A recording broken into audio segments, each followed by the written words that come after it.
Welcome to Behavior Grooves. My name is Kurt Nelson, and this is the podcast where we explore human behavior through a behavioral science lens. And I'm Tim Houlihan. If curiosity about human nature is your thing, then Behavioral Grooves is your podcast.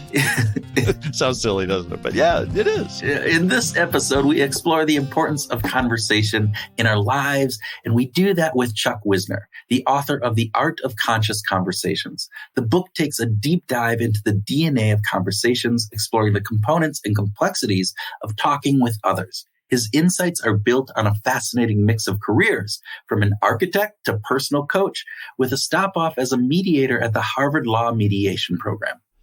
Chuck combines a scholarly knowledge of conversation with years of real-world applications. And for Kurt and me, it reminded us how incredibly important conversation is. You know, that thing that we do when we explore ideas or we share personal stories or we learn something from other people by talking to them. You mean not just texting or emailing or, I don't know, YouTubing, whatever those kids do today, talking with other people? What an interesting concept, Tim. Okay. All right. Seriously, it's something that we've been big on since we heard Kwame Christian tell us about compassionate curiosity back in episode 178. And according to Kwame, compassionate curiosity is the foundation for learning and persuading, and it happens when we have conversations with other people. Yeah. In our recent episode with Robert Livingston, the Harvard professor whose book is called The Conversation, we saw the powerful role that conversation can have in changing the dynamics of something as powerful as racism. Now, in this episode with Chuck, we zoom out a bit and we take a look at a broader implication of conversation in our work and our personal lives. Yeah, we focus on really fundamental and important aspects of life, like intentionality and the way our brains have formed to love stories. And he offers some practical tips on how to make the most out of the conversations that we have. So with that, Groovers, we invite you to sit back with a frothy draft of open mind and enjoy our conversation with Chuck Wisner.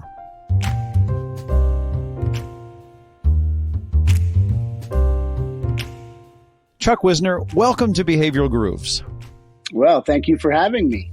It is our pleasure. And we're going to get started with the speed round because maybe this is not super conversational with speed round, but we're going to give it a shot here. Would you prefer to drink coffee or tea?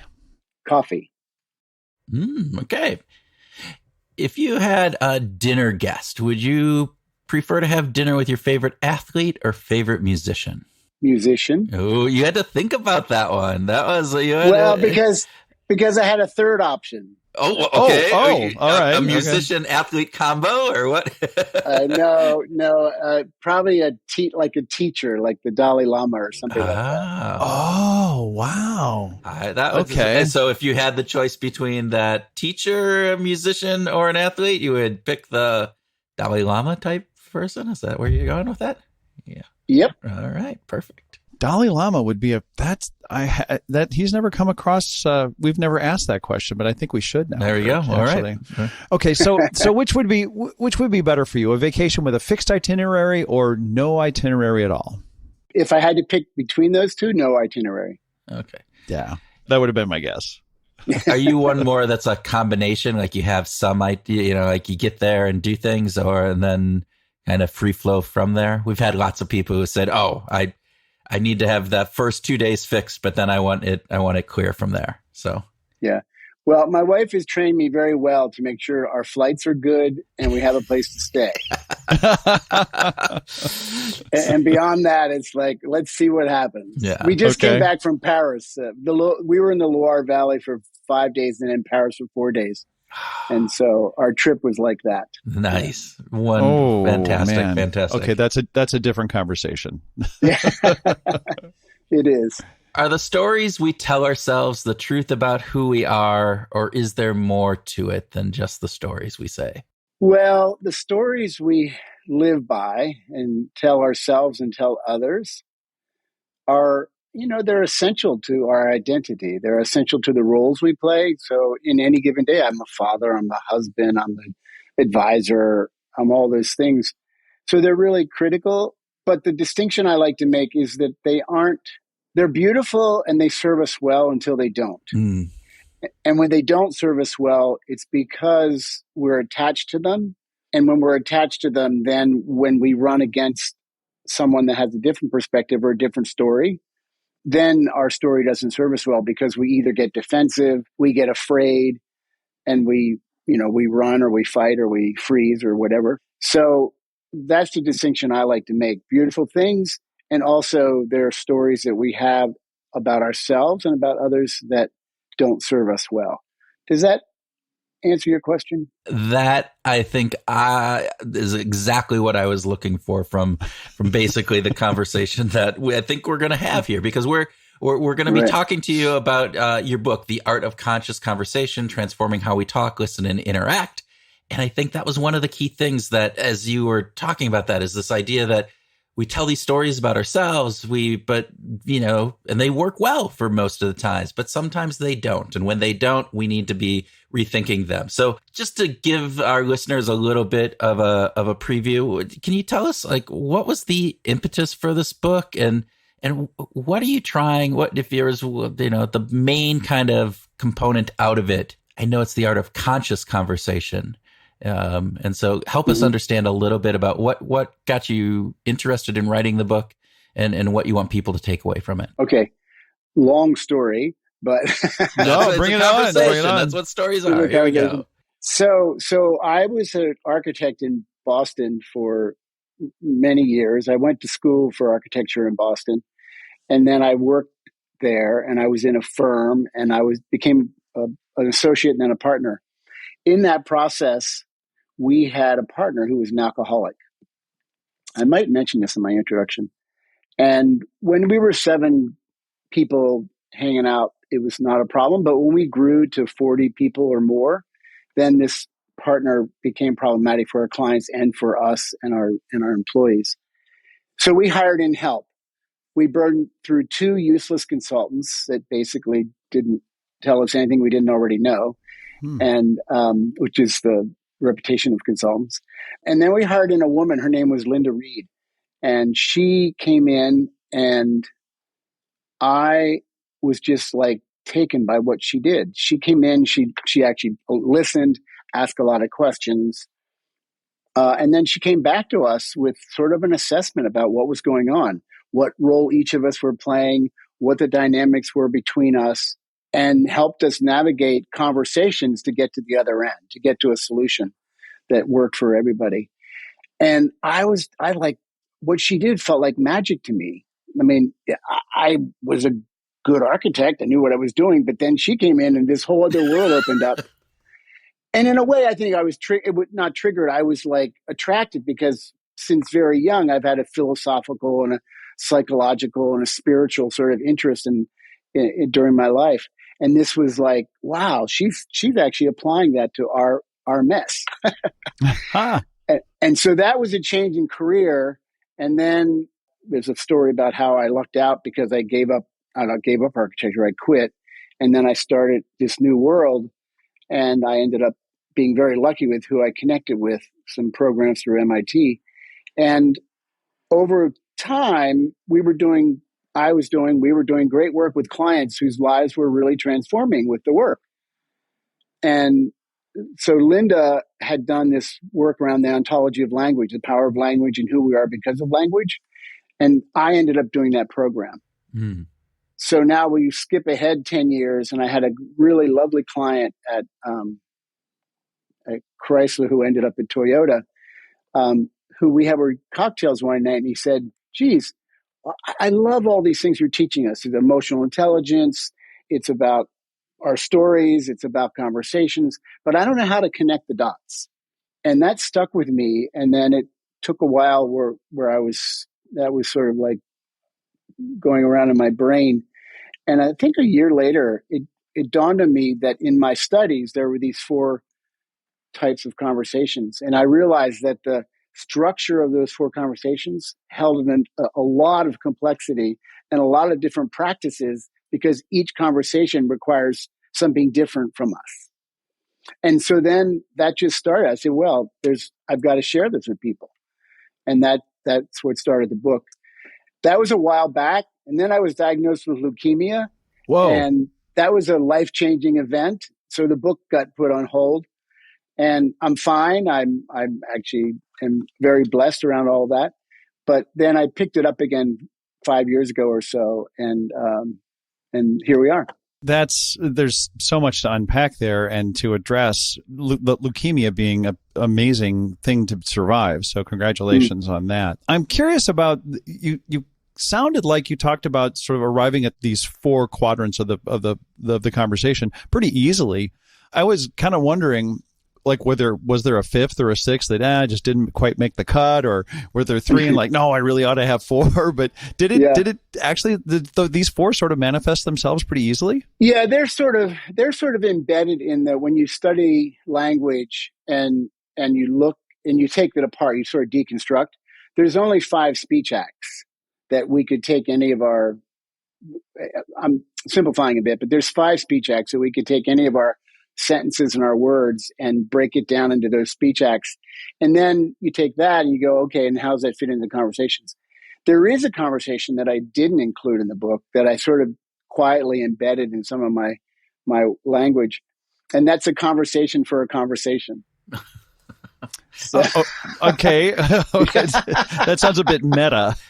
Yeah. Well, if you think about it, if you go to the workplace or even at work or home, you think about something, the conversation you're about to have with your boss or with your spouse feels scary. And it's like you're opening a can of worms, or you're asking for something, or you're fearful of their response, or you're worried they might hurt, emotions might get heated.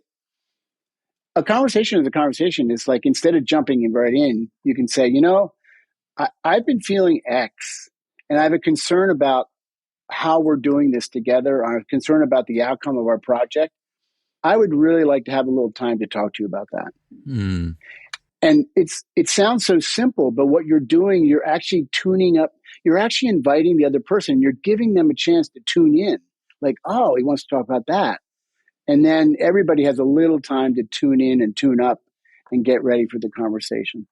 Can you tell us about the 4 different areas? Tell us a little bit about each of those so our listeners can kind of grasp what we're talking about here, because obviously we're talking about things and we're not telling them what we're talking about. And I think that's probably not a good part of a conversation. So anyway. Yeah. So that's a good place to give an overview, I guess. Yeah.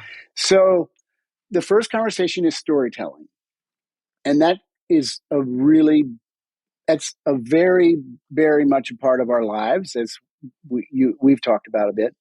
And I believe it's the fundamental conversation.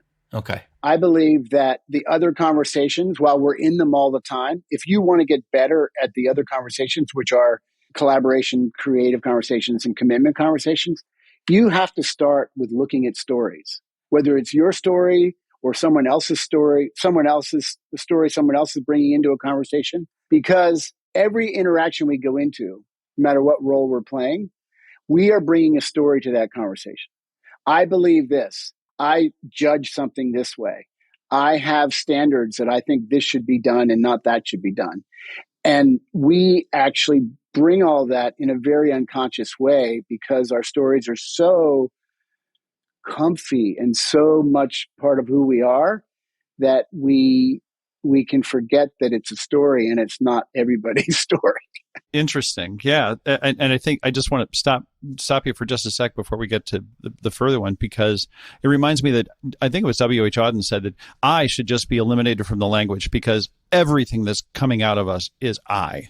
Yes, right.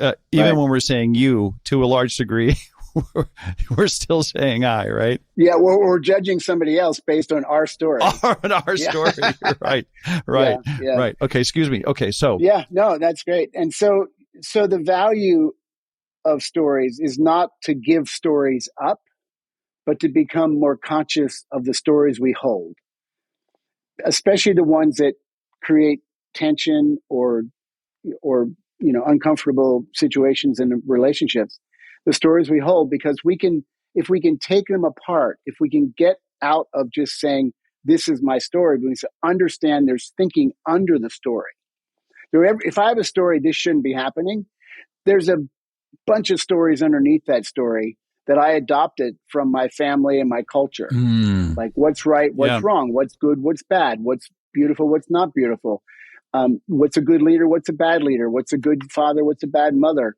So we have those, but unless we sort of take the time to say, what's the thinking under my story, we will stay attached to our story.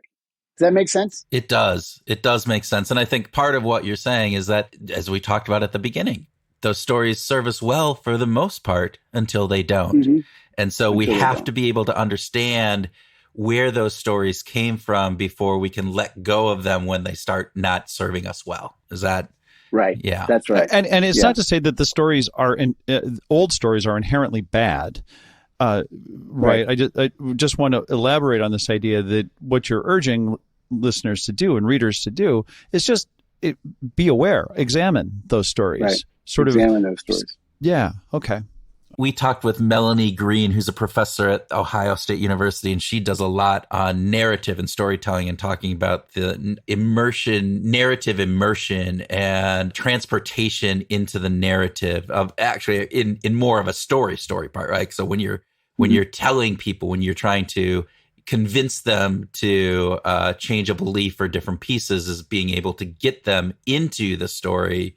And it's much more impactful to drive that behavior change as well as a number of other things. And I think what I'm hearing you say in some of this, and correct me if I'm mistaken here, is that sometimes we get transformed into our own narrative without understanding the background of that. And so we're convincing ourselves all the time of this. And we need to just step back from that and say, oh, wait, this is a story.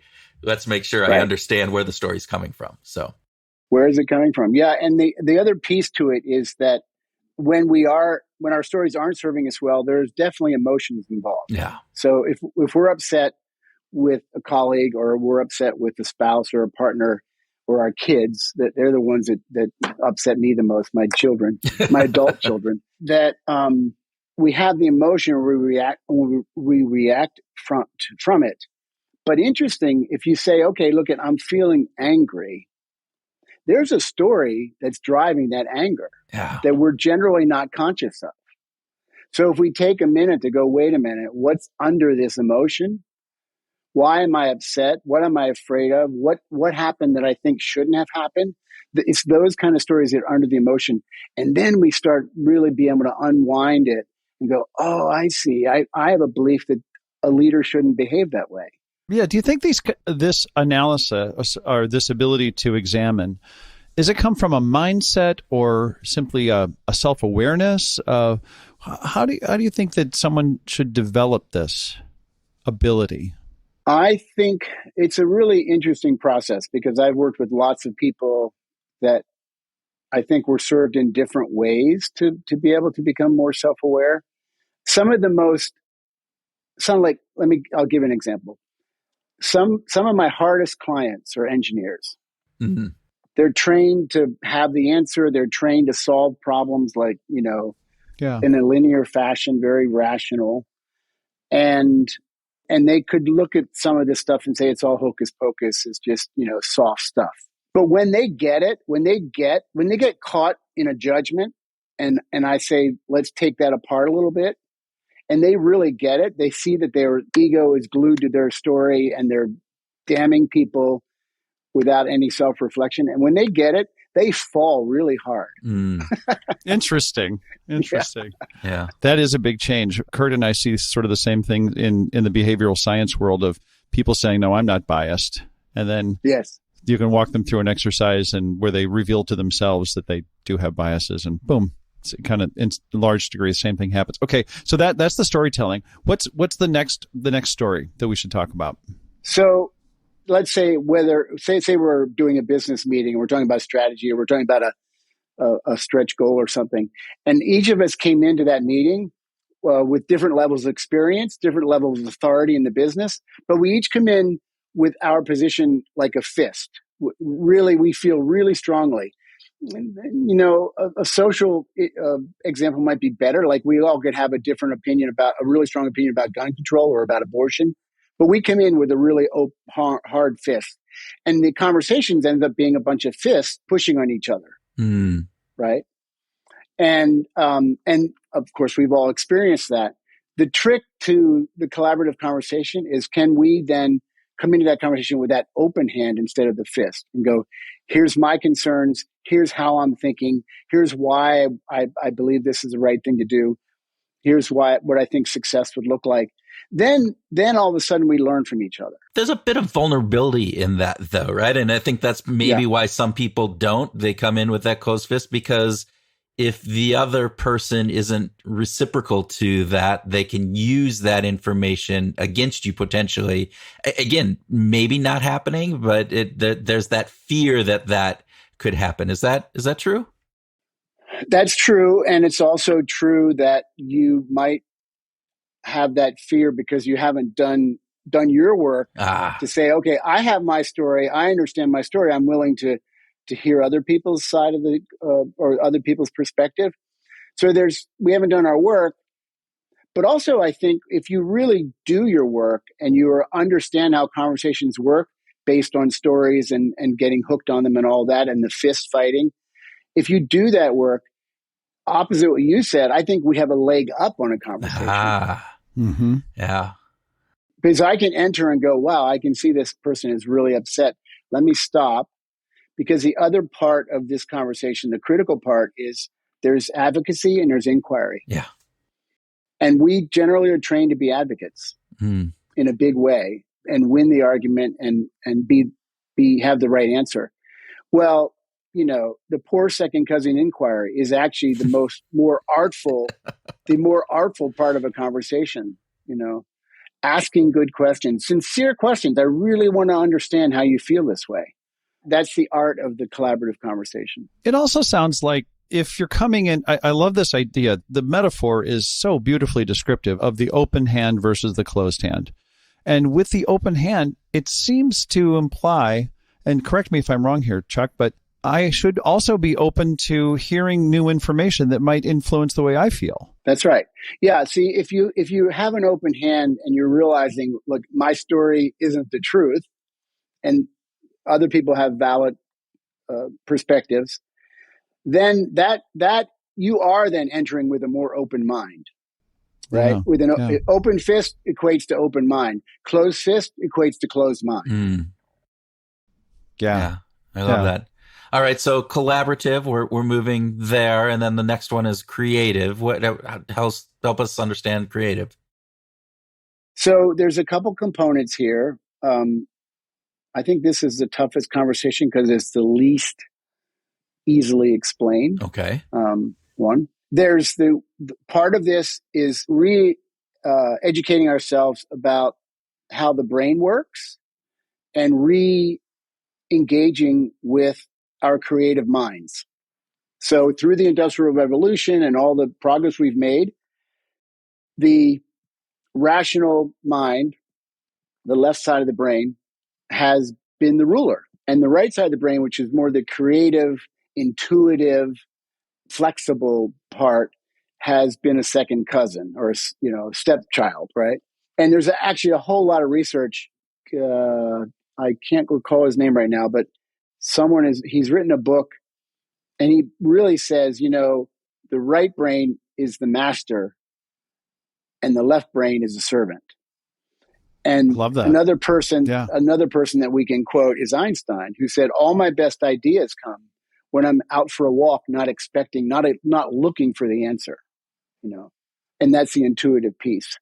So there's that part. And then there's the part of learning to listen more deeply to ourselves, sort of like learning to listen, give ourselves time and space to actually let things bubble up in our consciousness where we're not working so hard to find the answer. Well, I think I read in the book, one of my favorite things, I have a garden, too much garden for someone my age, but I have a garden. And one of my favorite things as a practice is to go to the garden without a plan. And just say, just walk out there and then things start happening. Some bush might say, hey, I need to be trimmed, or there's weeding to be done, or my goodness, this tree needs to be cut down. I get the chainsaw out. But it's that allowing yourself to experience life unfolding without the rational, I have to do it this way, I have to do it now, I have to, beyond, I have to make things happen. Because for many of us, the issue of controlling our life and the issue of being the authors of everything that happens, if you really start looking into that, that's not the case. So learning to listen beyond our sense of control is a very, it's a widening of our mindscape. It's a widening of our ability to take in information and let things, see things that otherwise we might not see. I love that. When you were talking about this idea of really letting the creative be the master and the rational sort of being the servant is such a great metaphor. And I think about the number of times I've been in band rehearsals where we had a gig coming up and we were needed to rehearse that set. And my brain was just in I was trying to put the rational in the master. Right. I'm trying to make something force fit that really didn't necessarily need to be. We were going to get through all the material. You know, we had the time blocked out. We had the discipline to do it. But I was just so driven to like just start getting at it. And that ended up sort of self-destructing after 20 minutes or so. It's like, well, wait a minute. Let's just warm up.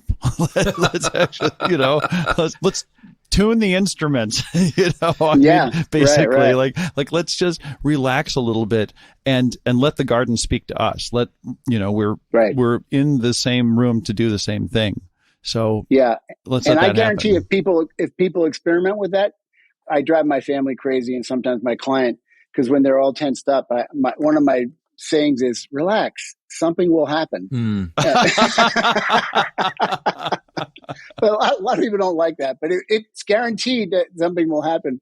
But so music and jazz is like that, really good jazz musicians, they get together, and it's, for me as a drummer, it's not about being a solo drummer. It's not about, outshining anyone. It's about listening.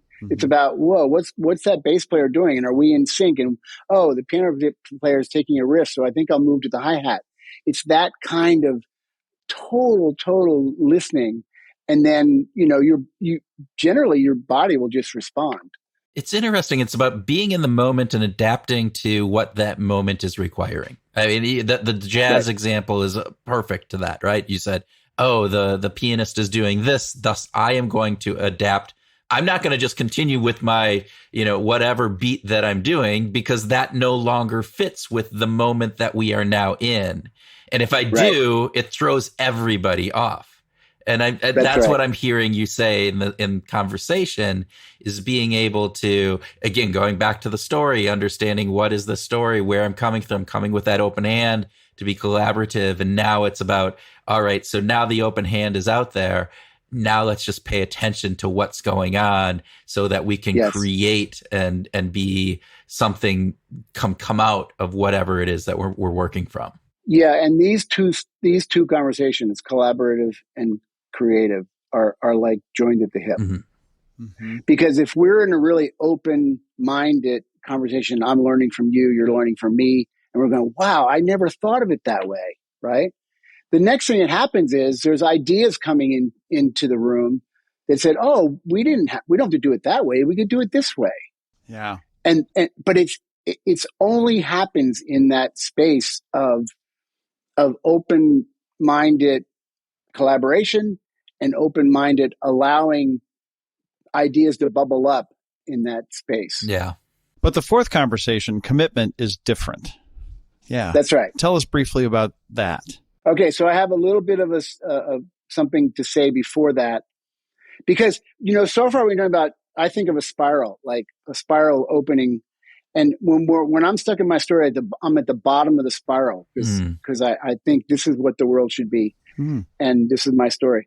But as we get better at opening our stories, then we open up to collaborative conversations. We're going up the spiral.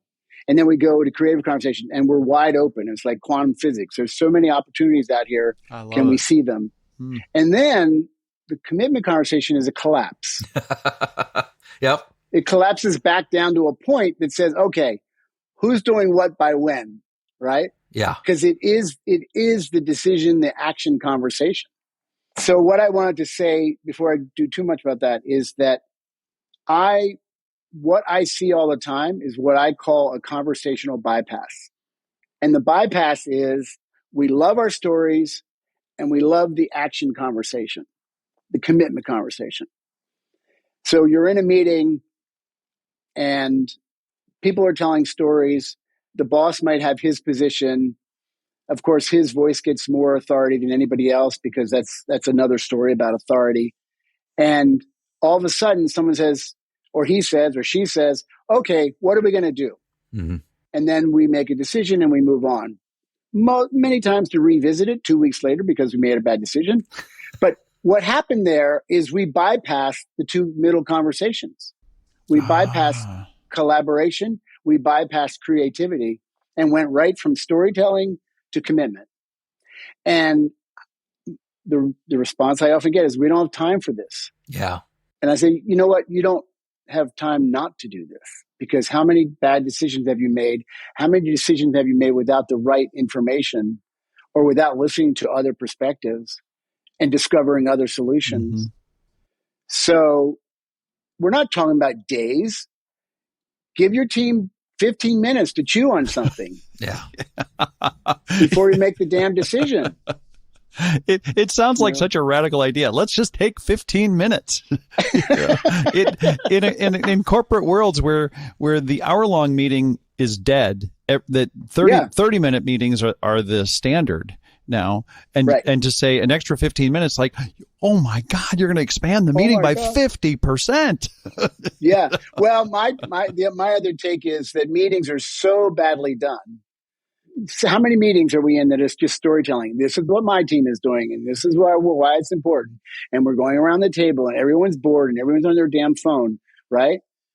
We can make it much more exciting. Give a team a hot topic to chew on for 15 minutes, and that meeting will come alive. Yeah, true. If it's okay with you guys, we've got to get to music. We started this a little bit. You've just been teasing music, and I feel like I got to learn a little bit more about your drumming life. And you said you're in a garage band, but has your drumming, is it primarily a rock based thing or a jazz based thing, or what?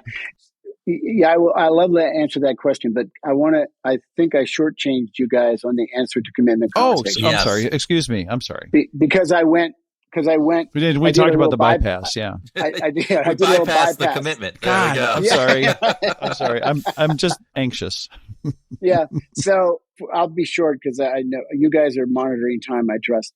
So the commitment conversation is a point of now we're making a decision. And we're back to the bottom of the spiral. We now have a story about what we should do. And it means if I do X, then you can do Y, and then that person can do that. So commitments are a string of promises. It's like if I make a promise to you to buy something or to do a project, because you made a commitment to me to pay me a certain amount. And then when I come up with the solution or the successful project, that allows us to make a commitment to someone else to do something or to hire someone. It's like this string of promises, which is a beautiful thing. However, we do this conversation in a very sloppy way. Mm. We make promises, we make commitments without a lot of consciousness. 2 reasons. We move fast and we sort of addicted to yes. Yeah. We have the cultural, social programming that says, sure, I can take care of that, or no problem, or, and so we make a commitment like without even thinking about it. Mm-hmm. But when someone makes a request, can you do X? And I go, sure. That request is far more complicated than can you do X? Mm. There's timing involved. There's what does success look like? How was the request made? There's 6 components. So the commitment conversation is more complicated than we're aware of. And you can actually, you can deconstruct that conversation and go, okay, where am I on this chart here? And how can I slow it down so that in the end, we make a better decision? I love that. It's interesting. And there's a piece of me where I sit there and I'm thinking about what you're explaining and how do I approach conversations, particularly with my team when we're going into work and various different elements. And what comes out of that is that oftentimes I'll go in and I want to do the conversational bypass because I just want to get to the end and the story and the commitment that I've told them to do. And actually, it's been really interesting because then if there are times, though, that I realize that the team is pushing back on that. They're coming with the open hand or however you want to describe it, and it opens everything else up. And so I think in that kind of environment, it's really helpful to be able to kind of think through the steps of this, because now I can go, oh, I'm shortchanging this, and I need to make sure that I add that extra 15 minutes in so that we have those really crucial conversations. And we talk about, we get to that collaborative part and we talk about the creative part so that we can come to a commitment that we can all align around and that we don't have to come back in 3-4 weeks and relook at that. So, yeah. Yeah. And what you're talking about is one of the major, I guess, barriers to these kind of more open conversations is how we think of authority inside of hierarchies. Yeah. Because most leaders don't realize that their voice is 10 times more powerful than they think. Yeah. And I call it the power of 10. The leader says, oh, the example I have in my book is, what does a pink Riata look like? And they're walking down the hall to lunch and everyone's laughing. And 4 months later, he goes into the confidential design room and there's a pink Riata. He asked a question. No one said, well, wait a minute, Dave, do you want to see it? Do you want a picture of it? This was before computers. Should we draw a model? But that voice of authority is so much that, like in your situation, only if you back off and go, what do you guys think, will you get the participation you want? Yeah. Right. And so I can say to any leader that's struggling with hearing from their team, put your position on behind you, put it on the side table. Don't offer your position up. Ask the team, what do you guys think about this? This is a hot subject. How are we going to do this? I want to hear every perspective. I'll go around the room and go, what do you think? And what do you think? And what do you think? Because as soon as he or she says, this is what we should do, the room closes down. Yeah. And of course, that room needs to be a space of psychological safety in order for those people to have that. It needs to be the open fist, the open hand, in not just sort of a metaphorical way, but a really strong psychological way as well. That's right. Yeah. And the leader who is more aware of his stories and this whole process of different conversations is going to create the psychological safety or the emotional safety, the psychological safety, because they're approaching it humbly without having to be the main guy that has the answer, or main gal. I keep messing up there, but the hero of the story. Yeah. They don't have to be the hero of their own story. Hero. Yeah. Right. Very good. Thank you. Yeah. All right, Mr. Houlihan, bring in your musical questions now. I want to learn more about Chuck's musical background and the genres that you play in and you love to listen to. So I started when I was 7. I think I had an assertive mother who was tired of me drumming my fingers and got me lessons early on. So I was trained classically. So I don't know if people know, like piano scales. For drummers, there's 26 rudiments. Yeah. And so that's when you're trained classically, you learn those 26 rudiments. And they have funky names like the paradiddle and the flamacue and stuff like that. So in musical terms, for laymen, you know how to read music as a drummer. That's right. Yeah. That's right. Yeah. So I played classically. I can read music.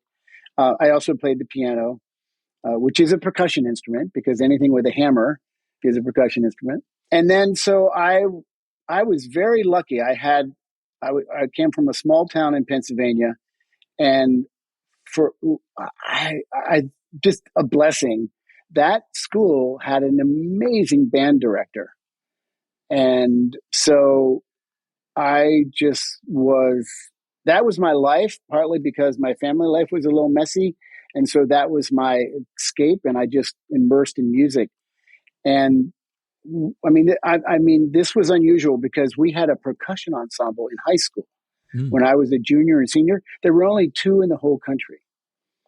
And that means you fill a stage with all the percussion instruments, and then you have somewhat of an orchestra, but the whole concert is about the percussion. And we would invite people like Joe Morello, who was a drummer on Take 5 with Dave Brubeck. Yeah.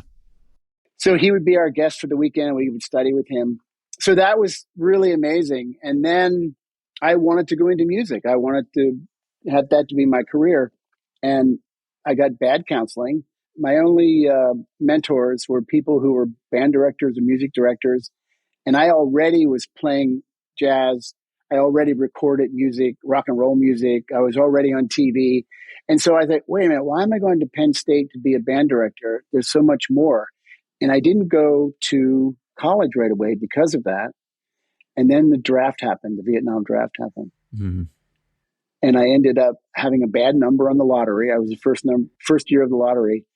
And because of my connections in the music world, I ended up auditioning for and getting into the Air Force National Guard Band. Oh, well, that sounds like a good gig.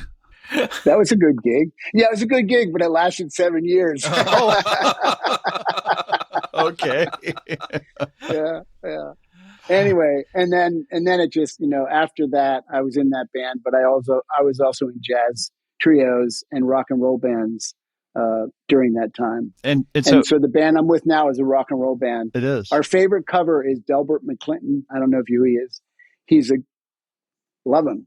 Yeah, he's a great blues guy out of Texas. Love that Delbert McClinton. And what's the tunes that you like to cover most from Delbert? Oh boy, now you're really testing my memory, because the way I sing also, and it's sort of like, oh, we're going to do this song, and it's not until the music starts that I just, oh yeah, here we are. And I get that. But, yeah, I get that. Yeah, so we do a bunch of his work. Oh God, I didn't get exposed to him until I was in high school, and had there was a local band in the I grew up in St. Louis, and they did just a couple of Delbert McClinton covers, and was just like, my God, how have I missed this incredible talent, this great songwriter? And then just to hear him play him and sing him, and you think, oh man, that guy's got soul.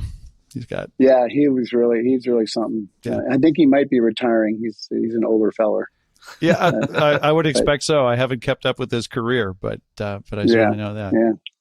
Thanks for asking. Maybe that was too much music information, but you have just made Tim's entire week. So don't ever doubt that on the music. Tim would love to be talking about drumming and people that I have no clue who you guys are talking about, and the different drumming styles that you do for ages. But Chuck, thank you. This has been it's been a very great conversation, I would have to say, and so we appreciate that.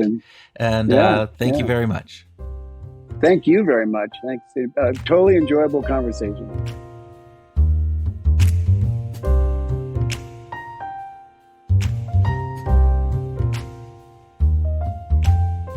Welcome to our grooving session, where Tim and I share ideas on what we learned from our discussion with Chuck, have a free-flowing conversation, and talk about whatever else comes into our conversational brains.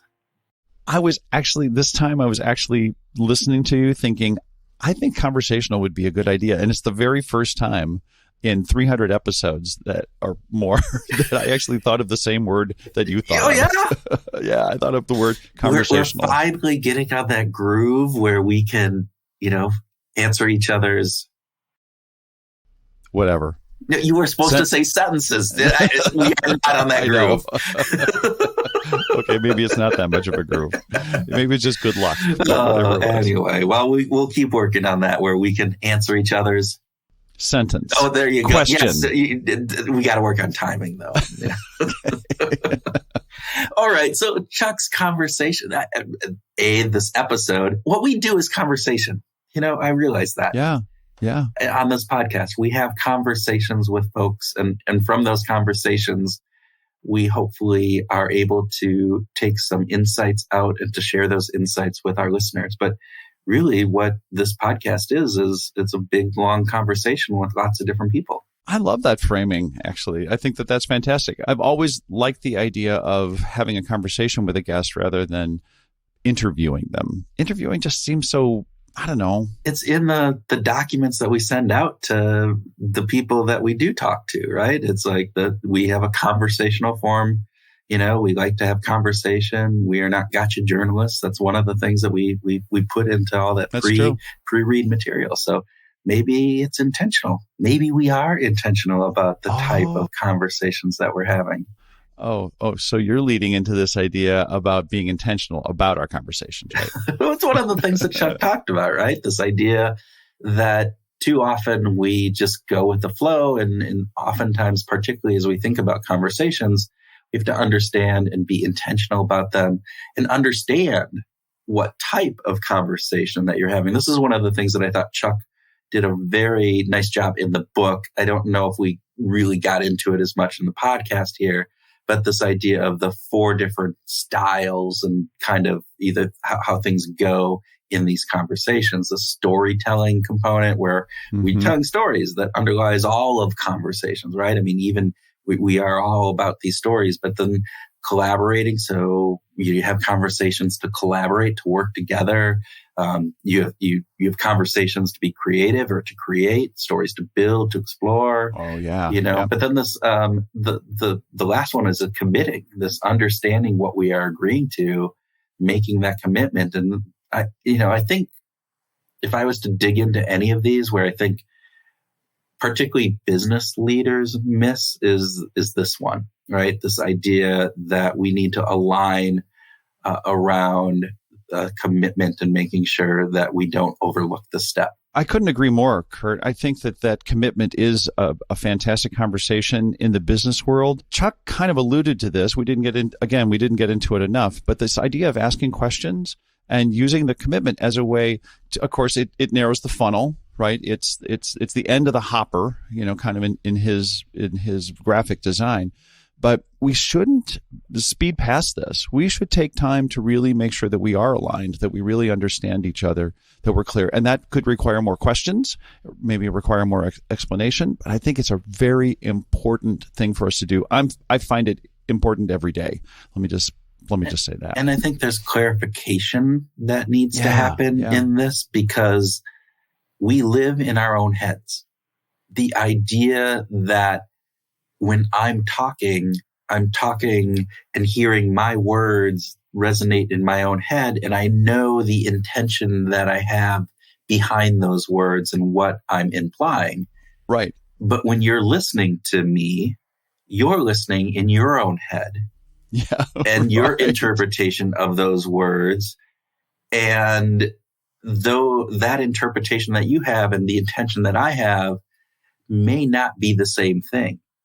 And yet we would assume that we understand each other because we've had a conversation, but we haven't clarified the understanding of that. And so sometimes it's about rephrasing what you just heard and what you took from that. And so then you have, okay, so what I heard you say is this. And then people can go, oh, no, what I meant was Y.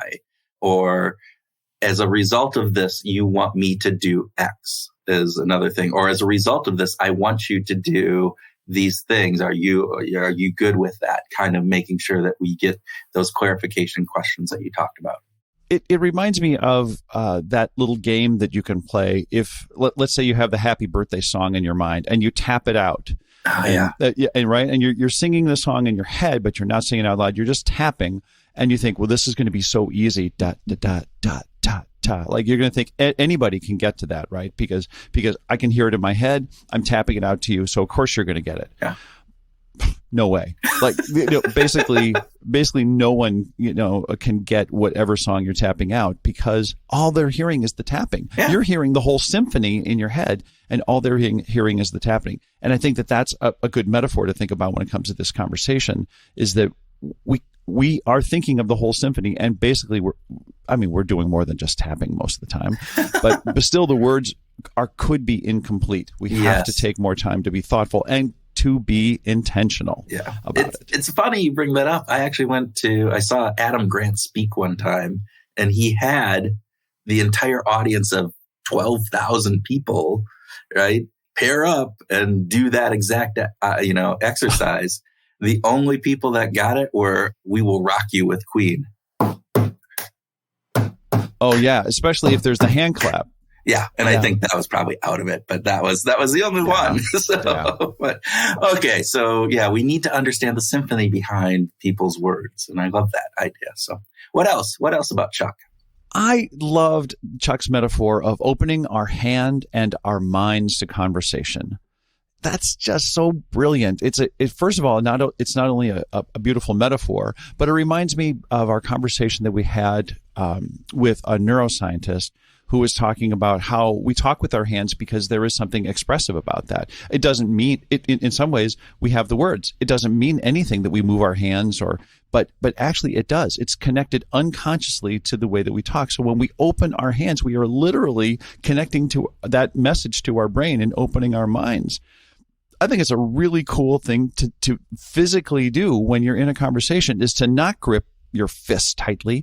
It's to actually open it up and be open. I wish listeners could see us when we're doing this, because I am much more animated typically than you are with my hands and movements and different pieces, and you're much more stoic and kind of reserved and thoughtful. But when you said that, I'm like going, oh, maybe that's why I use my hands. I don't really think I use my hands a lot, but I realize I do. All right. Yeah. All right. The last piece I kind of want to touch on with Chuck's, this great episode that we had with him, is he talked a little bit about some of the traps that we fall in when we're having conversations. So that we move too fast. Again, we just want to get to the end. We want to get to that punctuation point, and we need to elaborate. We need to add adjectives. We need to build on the story. We need to ensure that there's understanding, but we're often just moving way too quickly, trying to, get to the end of the book. What's the conclusion, and not taking enough time to build up the reasons in between. And then the other piece that I thought was interesting, there's a couple things, but one was that we're addicted to yes. Which is exactly the opposite of where people like Robert Livingston and Kwame Christian are coming from when it says sit down and or even some of the conspiracy theorists, psychologists that we've had. It's about being open. It starts with having a compassionate, curious conversation that isn't about making a point. If we wanted to make a point, we just throw out all the facts. And of course, we know how effective that is. So this is an opportunity to improve our conversations by setting aside this addiction to yes and thinking about our curiosity, about exploration, about collaborating, about being creative, and then finding, well, once we figure out what we're going to align on, then get to yes, then take our time to figure out how to align and in our collaboration. And this is a piece, I think, I don't have the psychology specific research behind it, but I believe this is true. So we'll have to do some back end research on this and then put in the show notes. Like, disclaimer, what Kurt said at the end is totally wrong. But this idea that our brains are wired to agree with what other people are saying. And so even if it is false, our tendency is to go, okay, and our brains believe that.